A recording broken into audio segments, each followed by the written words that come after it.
یہ اللہ تبارک و تعالی اور اللہ کے حبیب صلی اللہ تعالی وسلم کا احسان عظیم ہے کہ وہ بس دین کی نوکری لے رہے ہیں، اور ہماری تو دعا ہے کہ اللہ تبارک و تعالی اس نوکری کو قبول و منظور فرمائے۔ آمین آمین۔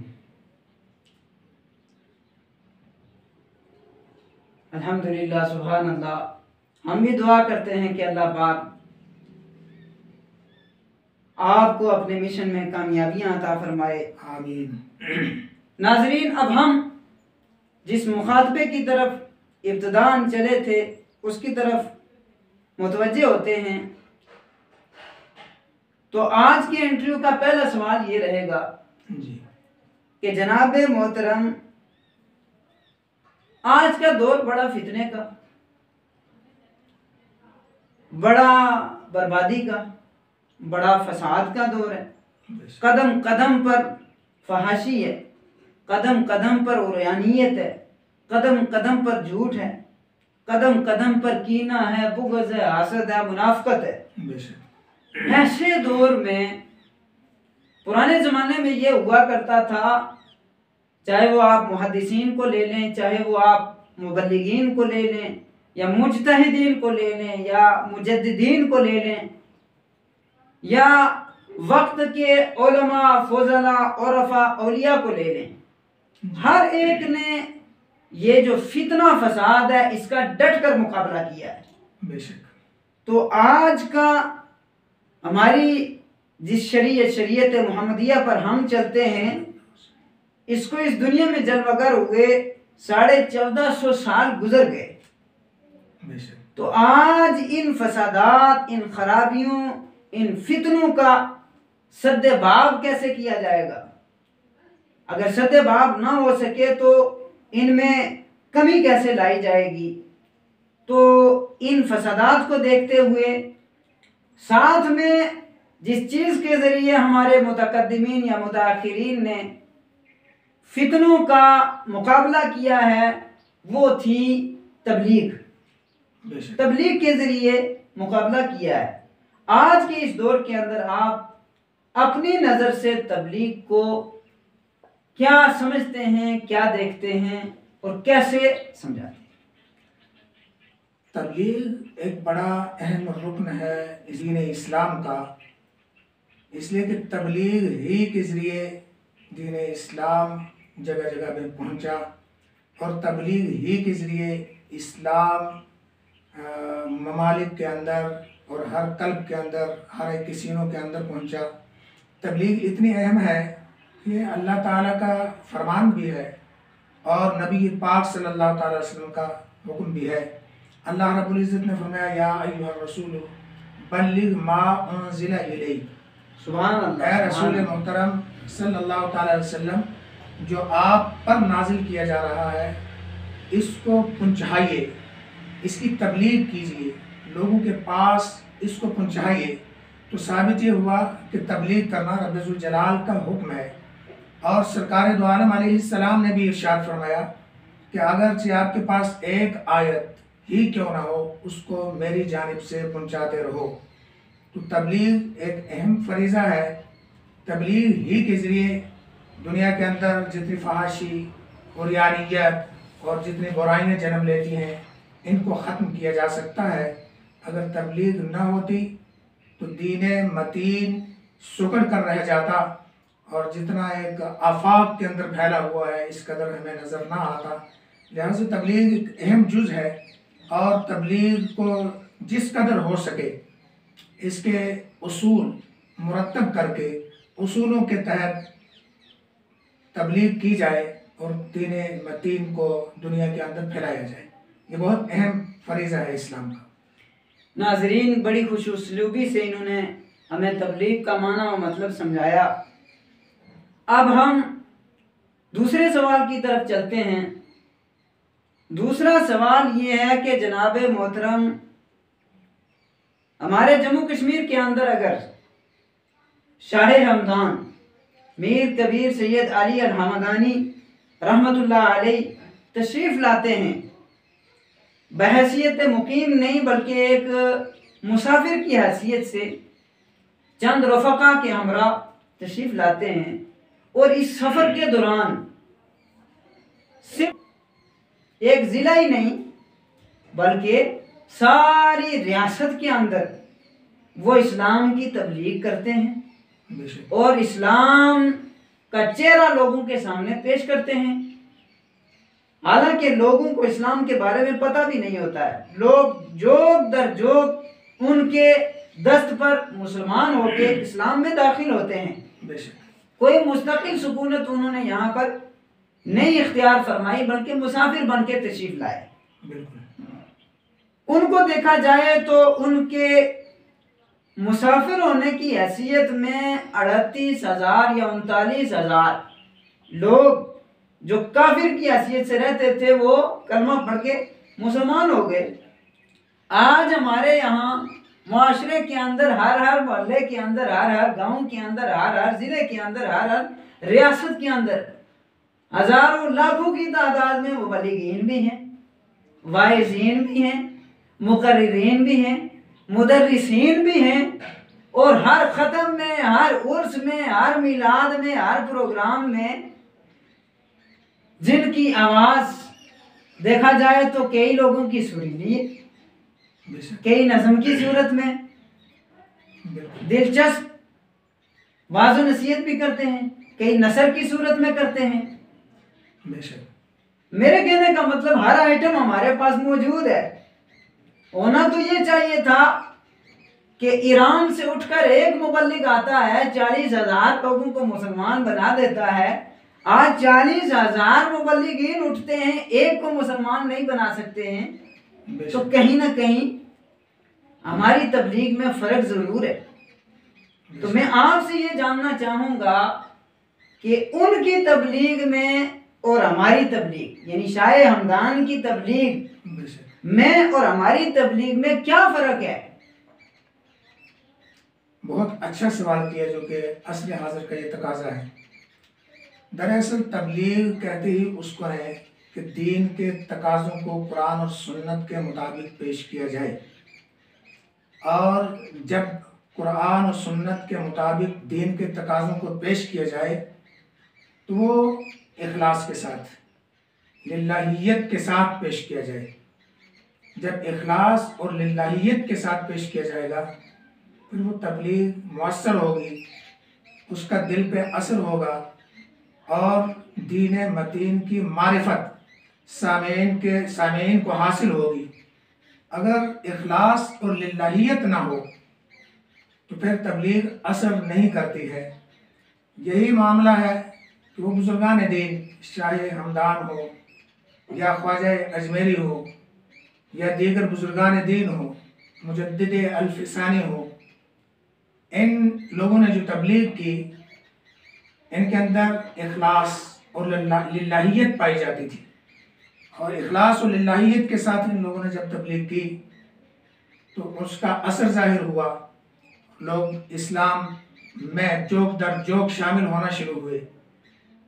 تو ثابت یہ ہوتا ہے کہ آج کل ہر فن موجود ہے لیکن بصورت فن موجود ہے، اخلاص اور للہیت اس کے اندر نہیں ہے۔ جبکہ رضائے الہی ملحوظ خاطر نہ ہو، ریاکاری، دکھاوا اور اپنے آپ کو دکھانا مقصود ہو، پھر بس بات یہاں تک ہی رہ جاتی ہے کہ بس مبلغ نے اپنا آپ دکھا دیا، مقرر نے اپنا آپ دکھا دیا، بس یہاں تک کی بات ختم ہو جاتی ہے، اس کا اثر اغیار کے دل پہ نہیں پڑتا ہے۔ بس یہی معاملہ ہے کہ ان لوگوں نے تو اغیار کو دین کے اندر داخل کیا، اور آج اخلاص اور للہیت کے نہ ہونے کی وجہ سے ہم اپنے سنی کو سنی ہی نہیں رکھ سکتے بلکہ اپنے اس دائرہ سے باہر جا رہے ہیں۔ تو اس لیے لازم یہ ہے کہ بزرگان دین کی روش کو اختیار کیا جائے، للہیت کو اختیار کیا جائے، رضائے الہی کو ملحوظ خاطر رکھا جائے، اور کینہ، حسد، بغض سے پاک رہ کر تبلیغ کی جائے۔ دور عصر کے یہ ایسا تقاضا بن چکا ہے اور ایسا ماحول ہے، سرگرم ماحول کے جس کے اندر صرف بغض، حسد اور کینہ ہی کینہ موجود ہے، جبکہ ان تمام عیوب سے مبرہ ہو کر اللہ تعالیٰ کی رضا کے لیے تبلیغ دین کی جائے گی تو یقیناً آج بھی وہی عصر پیدا ہو سکتا ہے اور یہ ظلمتیں، یہ گٹائیں بدگمراہی کی، کفر کی، یہ تمام چھٹ سکتی ہیں، اور آج بھی اسلام کو قبول کرنے والے دل موجود ہیں، لیکن ان دلوں کو سینچا نہیں جا رہا ہے، اس وجہ سے کہ اخلاص سبحان اللہ، سبحان کی اللہ۔ کمی ہے، اور اسی وجہ سے یہ فقدان ہو رہا ہے۔ ہم تو دعا کرتے ہیں کہ اللہ رب العزت آج کے مقررین کو بھی اس روش پہ چلنے کی توفیق اللہ تعالیٰ عطا فرمائے، اور تاکہ اس کے نیک ثمرات ظاہر ہوں۔ ناظرین، آپ سن رہے تھے، بڑے پیارے اور مؤثر انداز میں حضرت نے اس ہمارے سوال کا جواب دیا۔ اب ہم اپنے تیسرے سوال کی طرف چلتے ہیں، وہ یہ کہ ہماری آج کی ہزاروں کی تعداد میں تبلیغ ہے، مبلغین بھی ہیں، واعظین بھی ہیں، لیکن وہ اثر جو ماضی میں ہمیں دکھائی دیتا تھا وہ دور حاضر میں دکھائی نہیں دے رہا ہے۔ تو کچھ نہ کچھ کمی خامی تو ہے، جس کی وجہ سے ہماری تبلیغ میں اثر نہیں ہے۔ یہ ہم بھی کہہ رہے ہیں، یہ مبلغین بھی مانتے ہیں دل سے، وہ خود بھی اس کا اقرار کرتے ہیں کہ ہم سے خامی ہوئی ہے، یہ کوئی ہم بتائیں تبھی بات نہیں ہے، ہر ایک مانتا ہے۔ لیکن جو تیسرا سوال ہے وہ جناب کی بارگاہ میں یہ ہے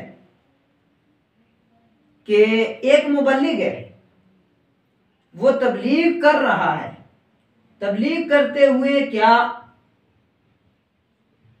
جس نے مدرسے کا منہ نہیں دیکھا، مسجد کا منہ نہیں دیکھا، مکتب کا منہ نہیں دیکھا، پہلا کلمہ اسے صحیح پڑھنا نہیں آتا ہے، وہ سلوار قمیض پہن لے، ٹوپی پہن لے، جبہ دستار لگا لے، تو کیا وہ بھی تبلیغ کر سکتا ہے یا نہیں؟ یہ اس کے لیے تبلیغ کے لیے کوئی نصاب ہے، کوئی سلیبس ہے جو علماء فضلہ کی طرف سے متعین کردہ ہو کہ یہ مبلغ کے اندر صفات ہونی چاہیے، ورنہ علامہ اقبال نے کہا نا کہ دین کافر فکر و تدبیر جہاد، دین ملا فی سبیل اللہ فساد۔ اگر صرف ہمارا لباس ہی ہوا، اندر سے کورے نکورے ہیں، تو ہماری تبلیغ سے تبلیغ نہیں ہوگی بلکہ فساد ہی برپا ہوگا۔ تو کیا مبلغ کا کوئی نصاب بھی ہے یا نہیں؟ کچھ ارشاد فرمائیں۔ جناب محترم، اس کے بارے میں حضرت سیدی اعلیٰ حضرت علیہ رحمہ و رضوان اپنے فتاوی رضویہ شریف کے اندر فرماتے ہیں کہ جس نے باقاعدہ تعلیم حاصل نہ کی ہو اس کے لیے واعظ کہنا جائز ہی نہیں ہے، اللہ اکبر، اور وہ واعظ کہنے کا حقدار ہی نہیں ہے۔ واعظ کہنے کے لیے ضروری ہے کہ بندہ کم از کم فارغ التحصیل ہو اور باقاعدہ اس نے علوم دینیہ حاصل کیے ہوں، اور وہ دور حاضر کے تقاضوں سے واقف ہو، تب وہ تبلیغ دین کرے، ورنہ اس کو واعظ کہنا بعض فقہا تو فرماتے ہیں کہ حرام ہے۔ اللہ اکبر۔ اب رہی بات کہ اس کا نصاب کیا، تو نصاب واضح ہو گیا کہ اگر کوئی بندہ زبانی تقریر کرنا چاہتا ہے کھڑا ہو کے مجمع کے اندر، تو اس کا باقاعدہ عالم دین ہونا ضروری ہے۔ لہٰذا اس بات سے ان لوگوں کو عبرت حاصل کرنا چاہیے کہ جو باقاعدہ عالم دین نہیں ہے اور جب کھڑے ہوتے ہیں اسٹیج پہ تو نہ جانے کیا سے کیا پڑھ جاتے ہیں، اور عوام الناس بیچارے وہ ان الفاظ پہ سبحان اللہ کہتے ہیں۔ ایک طرف سے کئی بار دیکھا گیا ہے کہ کفر بھی بکا جاتا ہے اور ادھر سے سبحان اللہ کی آواز بھی نکالی جاتی ہے۔ بڑا عجیب معاملہ ہے، اور معاشرہ کس طرف جا رہا ہے، یہاں تک کہ یہ بارہا سنا بھی گیا اور اس کو آزمایا بھی گیا کہ ایک مقرر بیان کر رہے ہیں کہ مساجد کا درجہ بڑا اونچا ہے، یہاں تک کہ انبیاء سے بھی مساجد کا درجہ بڑا ہے، استغفر اللہ۔ اور دلیل کیا دی کہ اللہ کے نبی صلی اللہ علیہ وسلم مسجد نبوی میں گئے چل کر، مسجد نبوی سرکار کے پاس نہیں آئی، لہٰذا مسجد کا درجہ سرکار سے بڑا ہے، استغفر اللہ العظیم۔ اور یہ نتیجہ کس بات کا تھا کہ باقاعدہ تعلیم ہے ہی نہیں ہے۔ اس اللہ کے بندے کو یہ نہیں پتا کہ خانہ کعبہ کو بھی سجدہ گاہ بنایا تو میرے نبی پاک صلی اللہ علیہ وسلم نے بنایا، سبحان اللہ۔ اور مسجد تو مسجد ہے۔ حضرت علامہ قاضی ایاز مالکی رحمۃ اللہ تعالی علیہ ارشاد فرماتے ہیں شفا شریف کے اندر کہ وہ زمین کا ٹکڑا جس میں اللہ کے محبوب صلی اللہ علیہ وسلم کا جسم رکھا ہوا ہے وہ عرش اعظم سے بھی افضل ہے۔ اللہ اکبر، سبحان اگر اللہ۔ علم ہوتا تو اس قسم کی زبان سے وہ باتیں نہ نکالتے جو کہ صریح گستاخی رسول پر مبنی ہے، اور عوام الناس جو پڑھے لکھے نہیں ہیں وہ ایسے جملوں پہ سبحان اللہ کہتے ہیں۔ لہٰذا پتہ چلا کہ سیدی اعلیٰ حضرت رحمہ اللہ نے جو فرمایا وہ بالکل حق فرمایا کہ جو باقاعدہ عالم دین نہیں ہے اس کے لیے واعظ کہنا، تقریر کرنا جائز ہی نہیں ہے۔ اب یہی بات کے نصاب کی، ہاں جو بندہ باقاعدہ تعلیم حاصل نہیں کی ہے، اس نے اردو جانتا ہے، وہ اس کے لیے ضروری ہے کہ اگر وہ کچھ بیان کرنا ہی چاہتا ہے ایسی مجالس میں جہاں کے علماء حق موجود نہ ہوں تو واعظ کرے، لیکن کم از کم ایسے کرے کہ کتاب اٹھا کے اس کو پڑھ کے سنائے اور لوگوں کو سمجھائے۔ اس کے لیے یہ بات جائز ہو سکتی ہے، اور جس انداز میں علماء کرام تبلیغ کرتے ہیں اس انداز میں اس کے لیے تبلیغ کرنا جائز نہیں ہے۔ اللہ رب العزت عمل کرنے کی توفیق عطا فرمائے۔ آمین آمین۔ ناظرین، آپ بڑی دلچسپی سے سن رہے ہوں گے، اور آج کا یہ مخاطبہ ہمارے جتنے بھی ناظرین ہیں وہ اپنے اپنے دلوں کی تختیوں پر اور دل کے کانوں سے سن رہے ہوں گے۔ اب ہم چلتے ہیں اپنے چوتھے سوال کی جانب، وہ اس طریقے سے کہ حضرت تبلیغ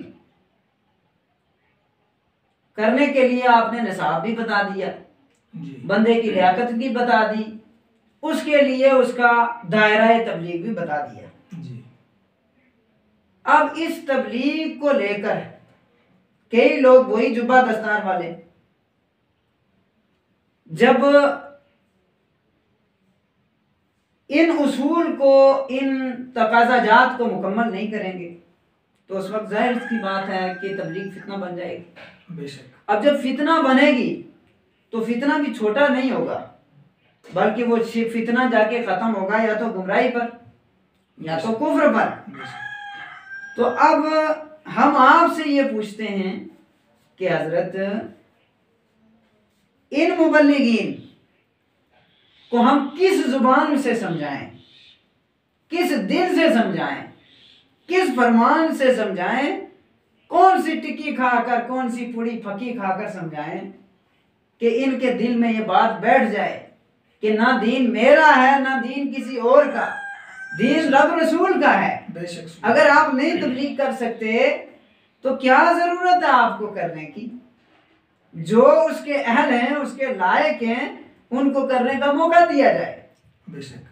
ہم نے دیکھا یہ ہے، ختمات میں ہم شریک ہوتے ہیں، عرس میں ہم شریک ہوتے ہیں، عید میلاد النبی کی مجلسوں میں ہم شریک ہوتے ہیں، جنازہ جہاں پہ ہوتا ہے، نماز جنازہ سے پہلے جو تبلیغ ہوتی ہے اس میں ہم شریک ہوتے ہیں۔ جو ہمارے تجربات میں آیا ہے وہ یہ ہے کہ جناب ہمارے مبلغین کے پاس شعر و شاعری ہے، بیعت بازی ہے، مائے ہیں، گیت ہیں، اور ٹپے ہیں اور چٹکلے ہیں۔ انہوں کو بول بول کر انہوں نے عوام کا ماحول خراب کر رکھا ہے، اور عوام کو اپنی طرف وہ ٹپے اور مائے سنا سنا کر، چاہے وہ کسی بھی کتاب کی شکل میں ہوں، اپنی طرف متوجہ کرتے ہیں۔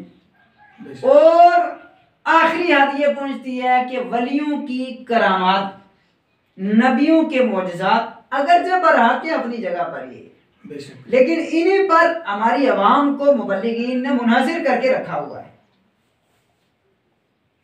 تو ان ولیوں کی تبلیغ میں یہ ہوتا تھا کہ یہ لوگوں کی فکروں کے تالے نہیں توڑتے تھے، بلکہ یہ ان کے دل کے اندر جو خباثت، نجاست کے، کفر کے تالے ہوتے تھے ان کو توڑتے تھے۔ تو آج کے دور میں آپ سے ہم یہ گزارش کریں گے کہ آپ مجھے یہ بتائیے کہ یہ مائیہ بازی، گیت بازی یا بیعت بازی یا کرامات یا حکایات، قصے، کہانیاں جو ہیں، ان سے انقلاب تبدیلی امت میں آئے گی یا نہیں آئے گی؟ بہت اچھا سوال ہے یہ بھی۔ اصل میں مسئلہ یہ ہے کہ ذرائع ابلاغ جو ہے یہ 4 قسم پر مبنی ہے اگر گہری نظر سے دیکھا جائے تو۔ پہلا ہے سوشل میڈیا اور دوسرا ہے الیکٹرانک میڈیا، یہ تقریباً ایک ہی چیز کا نام ہے، اور تیسرا ہے پرنٹ میڈیا، اور چوتھا ہے منبر رسول صلی اللہ تعالی علیہ وسلم۔ 4 ذرائع کے جتنے وہ نتائج ہیں وہ اپنے اپنے مقام پر ہیں، لیکن سوشل میڈیا بھی عیوب اس کے اندر آ گئے۔ الیکٹرانک میڈیا پر بھی بے شمار فحاشی اور بے شمار عریانیت اور نہ جانے کیا کیا بیچ میں آ چکا ہے۔ مؤثر یہ دونوں طریقے بھی نہیں ہیں۔ کسی حد تک جو کام یہ کر رہے ہیں بے شک درست ہے،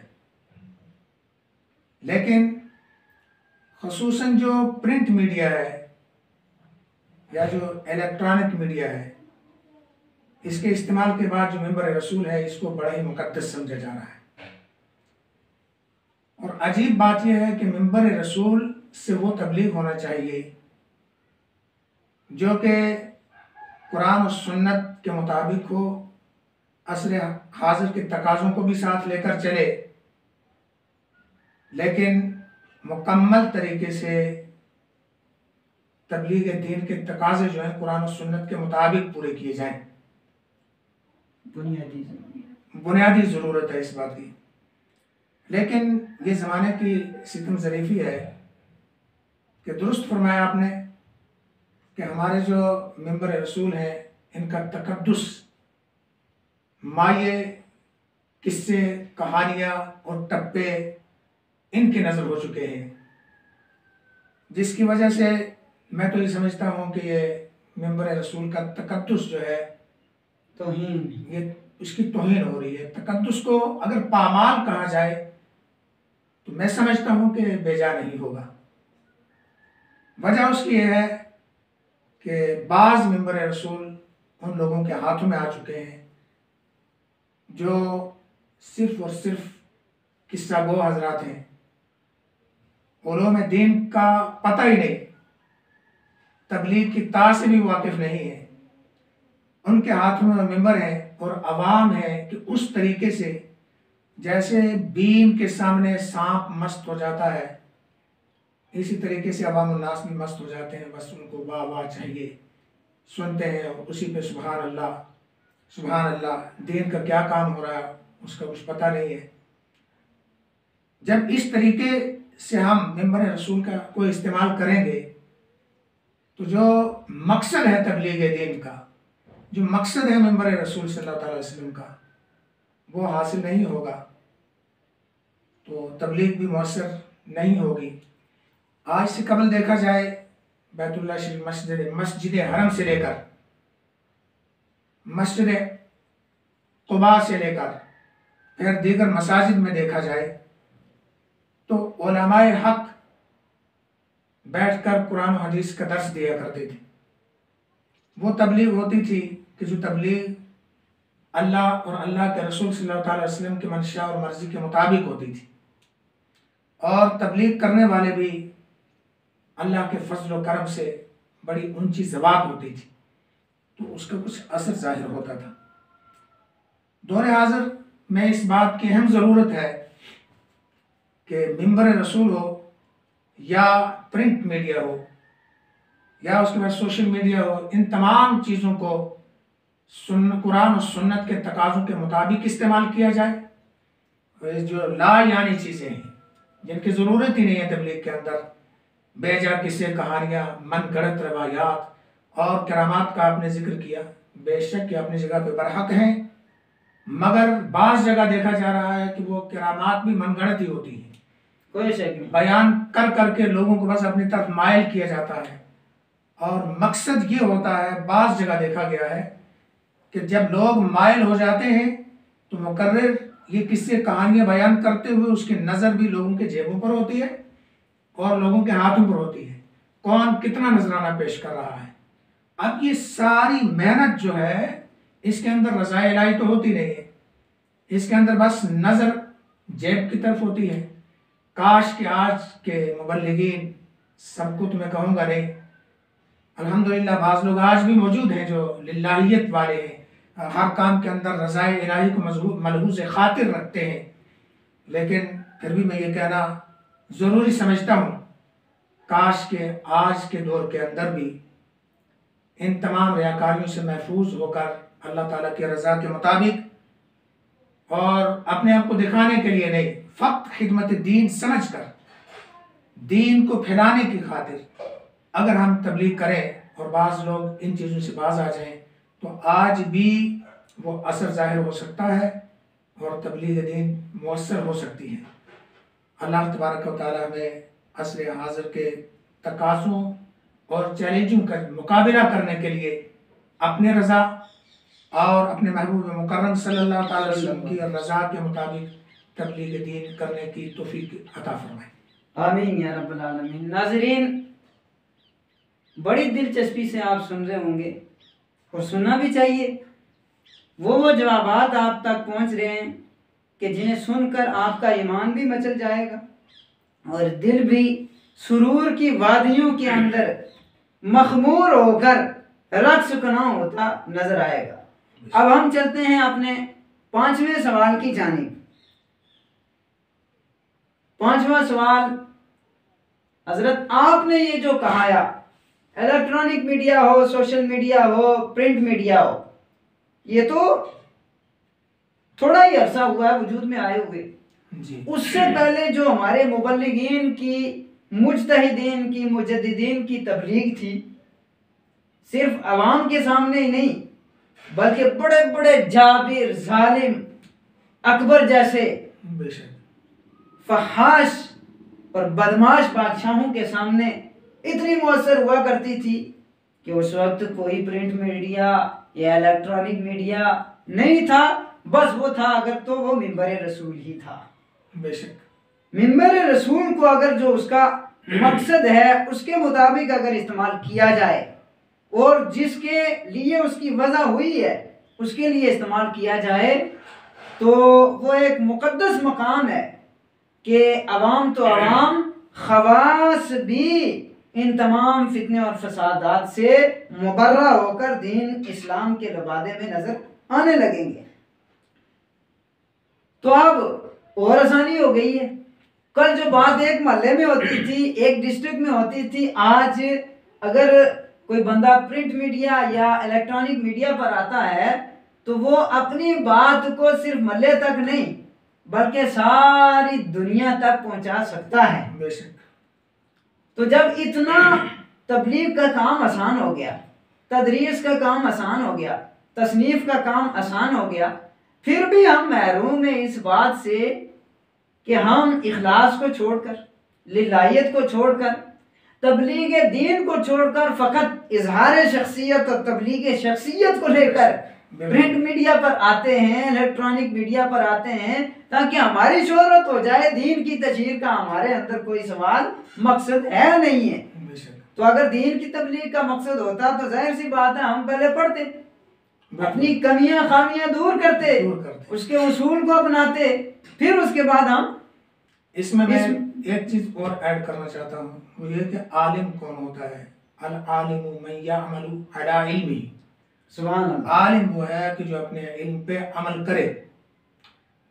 جب بندہ علم پہ عمل کرتا ہے تو علامہ اقبال نے بے شمار جگہوں پہ اس کی وضاحت فرمائی ہے، پھر وہ بندہ اللہ کی برہان بن جاتا ہے۔ سبحان اللہ۔ علم پہ عمل کرنے کے ساتھ بندہ اللہ کی برہان بن جاتا ہے۔ جب بندہ اللہ کی برہان بن جاتا ہے تو پھر وہ صرف خائف من اللہ ہوتا ہے، وہ صرف اللہ سے ڈرنے والا ہوتا ہے، پھر اس کے دل کے اندر کسی اور شے کا خوف خطرہ نہیں ہوتا۔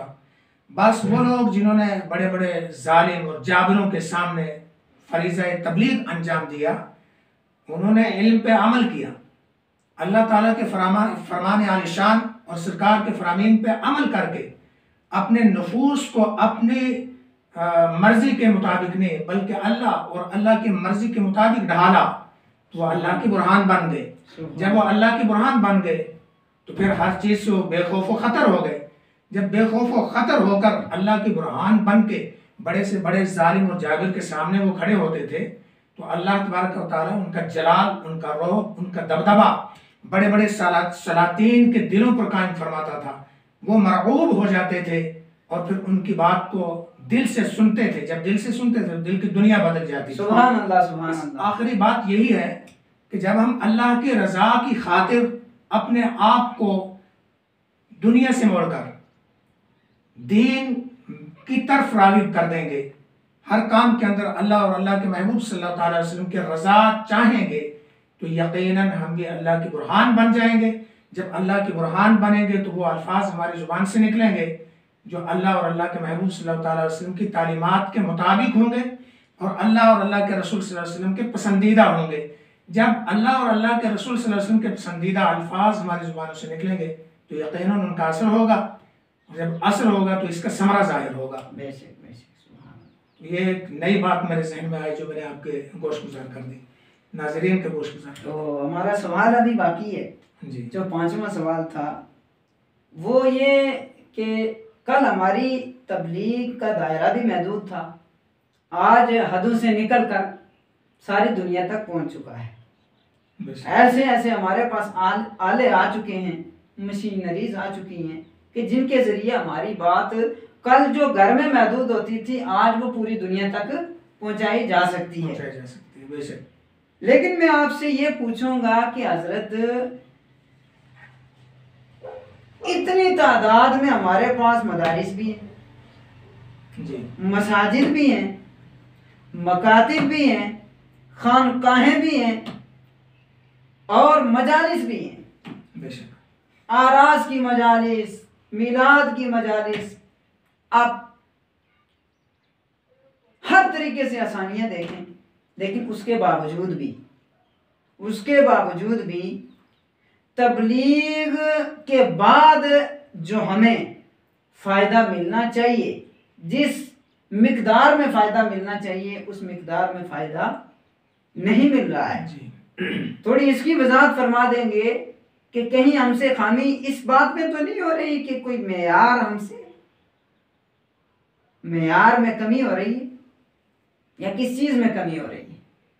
بے شک اس کا جواب جو ہے نا پچھلے سوالات کے جوابات میں بھی آ گیا تقریباً کہ یقیناً معیار کے اندر کمی ضرور ہے. پہلی بات تو یہ ہے کہ جس مقصد کے لیے آج کی تبلیغ ہو رہی ہے، جس مقصد کے لیے، تو وہ مقصد تو حاصل ہو ہی رہا ہے. وہ یہ ہے کہ مقررین بعض اپنی شخصیت کو دکھانا چاہتے ہیں تو وہ تو یقیناً بعض لوگ کا دعوت شخصیت بن رہے ہیں، وہ تو مقصد حل ہو رہا ہے.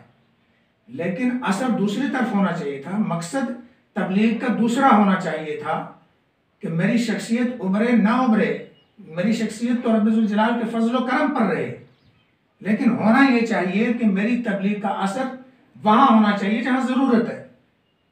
وہ اس وجہ سے نہیں ہو رہا کہ اخلاص کی کمی ہے، بعض جگہ علم دین کی کمی ہے، اور وہ سٹیج جو ہے وہی مائیے ٹپو وغیرہ کی نظر ہو رہے ہیں. تو پھر یہ کمیاں ہی تو ہیں کہ جس کی وجہ سے ہماری تبلیغ مؤثر نہیں ہو رہی ہے. بے شک دور تک آواز پہنچتی ہے لیکن اثر نہیں ہوتا ہے. نہ اخلاص ہے، للہیت نہیں ہے، ریاکاری ہے، دکھاوا ہے. بس ان تمام لوازمات کی وجہ سے، جن کو لوازمات ناقصہ کہا جاتا ہے، ان کی وجہ سے ہماری جو ہے تبلیغ بے اثر ثابت ہو رہی ہے. جو ثمرہ ہمیں حاصل ہونا چاہیے تھا، جو پھل اس کا ملنا چاہیے تھا، جو نتیجہ ہمیں حاصل ہونا چاہیے تھا، وہ نتیجہ حاصل نہیں ہو رہا ہے. اور سبق اس سے یہی لینا ہے کہ ہمیں جس میدان میں بھی ہمیں اترنا ہے اس میدان میں ہمیں اپنے اکابرین کی روش کو اختیار کرنا ہے. جب ہم اپنے اکابرین کی روش کو اختیار کریں گے یقیناً کامیاب و کامران ہوں گے. سبحان اللہ. ناظرین، آپ نے بڑے ہی پیارے اور اچھوتے انداز میں ہم نے ایک مختصر سا مخاطبہ رکھا تھا جو پانچتن پاک کے نام سے منسوب تھا. 5 سوالات ہم نے اپنے موصوف مکرم مدظ اللہ النورانی کے سامنے پیش کیے اور انہوں نے بڑے بے باکانہ انداز میں ان کا جواب بھی بڑی خوبصورتی کے ساتھ دیا۔ ایک چیز اور اس میں ایڈ کر دوں، آپ کی بات جاری رہے گی۔ آج کل کے جتنے یہ آراس ہیں، محافل ہیں، مجالس ہیں، ان میں ایک اور بڑی خامی ہے اور بڑی کمی نظر آ رہی ہے۔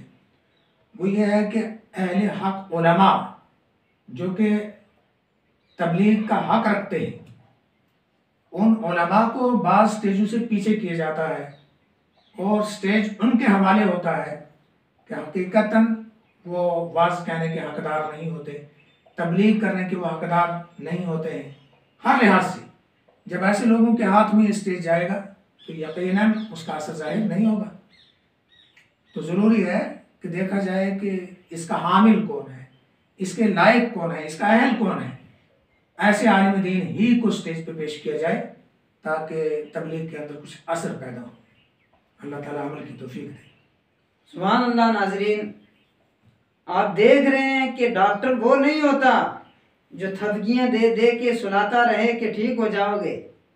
طبیب وہی ہوتا ہے، حکیم وہی ہوتا ہے جو ایک ایک بیماری پکڑ کر آپ کو بتائے کہ آپ کے سر میں درد ہے، آپ کے پیر میں درد ہے، آپ کا راستہ خراب ہے، آپ کے پیٹ میں درد ہے۔ تو آج ہم ایک بڑے ہی ماہر حکیم کے ساتھ بیٹھے اپنا وقت گزار رہے ہیں۔ انہی باتوں پر ہم اپنی آج کے اس مخاطبے اور انٹرویو کو ختم کرتے ہیں ان 2-4 باتوں کے ساتھ کہ ناظرین، آپ کو اور ہمیں اپنی مجالس کے لیے، اپنی مساجد کے لیے، اپنے مدارس کے لیے ان شخصیات کا انتخاب کرنا چاہیے کہ جو ہمارے مدارس کے ذمہ دار بھی بنے، ہماری عزت کے ذمہ دار بھی بنے، ہمارے دین کے وفادار بھی بنے، اور دین کی تبلیغ کے حقیقی علمبردار بھی بنے۔ اور جب وہ ہمارے ساتھ چلیں تو اس علاقے کے اندر روشنی آتی جائے، جب وہاں سے جائیں، جس علاقے میں ٹھہریں وہاں پر روشنی ہی روشنی پھیلاتے رہیں۔ لیکن ان کے لیے انتخاب آپ نے کرنا ہے۔ آپ نے اگر انتخاب ایسے بندے کا کیا اپنی مسجد میں امامت کے لیے جس کو سورۃ فاتحہ نہیں آتی ہے، الحمد کو الحمدللہ پڑھتا ہے، تو ظاہر سی بات ہے اس کے بعد آپ خود ہی اس کا ثمرہ اور نتیجہ دیکھ لیں گے 1 مہینے کے بعد، 2 مہینے کے بعد، 3 مہینے کے بعد، کہ وہ آپ کو کون سی تبلیغ دیتا ہے، کون سی اصلاح کرتا ہے آپ کا معاشرہ کہاں پہنچتا ہے۔ تو اس سے راہی پھیلے گی، کفر کے تالے، کفر کی زنجیریں ٹوٹیں گی نہیں۔ آخر میں ہم نے اپنے اولیاء کرام کے، علماء کرام کے اور مجددین کرام کے اس طریقے کو اپنانا ہے کہ جس طریقے کو اپنا کر انہوں نے عوام تو عوام، خواص تو خواص، بادشاہوں کی گمراہی اور کفر کو بھی کچل کے رکھ دیا اور ان کو بھی جھنجھوڑ کر دائرہ اسلام میں یا تو لے آئے یا تو انہیں سبق سکھا دیا، اور قیامت تک، صبح قیامت تک آنے والے لوگوں کے لیے ایک راہ متعین کر دی۔ آج ہم اس راہ سے کہیں نہ کہیں، کسی نہ کسی جگہ دور نظر آتے ہیں، اس لیے ہماری تبلیغ میں اثر نہیں ہے، ہماری تبلیغ فائدہ مند نہیں ہے۔ پھر ہم پلٹ کر اپنے اسلاف، متقدمین اور متاخرین کے طریقے پر آ جائیں تو یہی تبلیغ آج جس کے ذریعے ہمارے لوگ نمازی بنتے نظر نہیں آتے، شراب چھوڑتے نظر نہیں آتے، نشے میں ملوث نظر آتے ہیں، اسی تبلیغ میں اثر آ جائے، ارے نماز تو قریب کی بات ہے، ولی بنتے نظر آئیں گے، وقت کے غوث بنتے نظر آئیں گے، وقت کتب اور ابدال بنتے نظر آئیں گے۔ ہم نے جس طریقے سے اسلام و سنیت کے قاعدے اور اصول ہیں ان کے مطابق تبلیغ چھوڑ دی، اس لیے تبلیغ کے اندر جو روح اور اس کی حقانیت و اصلیت اور اثر اور نور و یزدانیت اور روحانیت تھی اس نے ہمارے دامن کو چھوڑ دیا اور کھوکھلی ہو گئی ہماری تبلیغ۔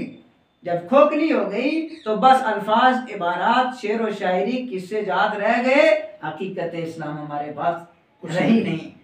اس بات کے ساتھ ہمارے سارے مبلغین، سارے واعظین، سارے مقررین اتفاق بھی کرتے ہیں اور اقرار بھی کرتے ہیں، اور میں یہ پیغام دیتا ہوں حضرت کی وجہ سے، اور حضرت نے بھی پیغام دیا ہے، آج میں ان کی وساطت سے ان لوگوں کو جو دین کو یا تبلیغ کو محض پیشہ وارانہ طور پر استعمال کرتے ہیں، پیشے دنیا کے اندر تجارتیں اور بہت سی ہیں، انہیں اپنا لے، دین کو دین ہی رہنے دے، تبلیغ کو تبلیغ ہی رہنے دے، تصنیف کو تصنیف ہی رہنے دیں، تدریس کو تدریس ہی رہنے دیں۔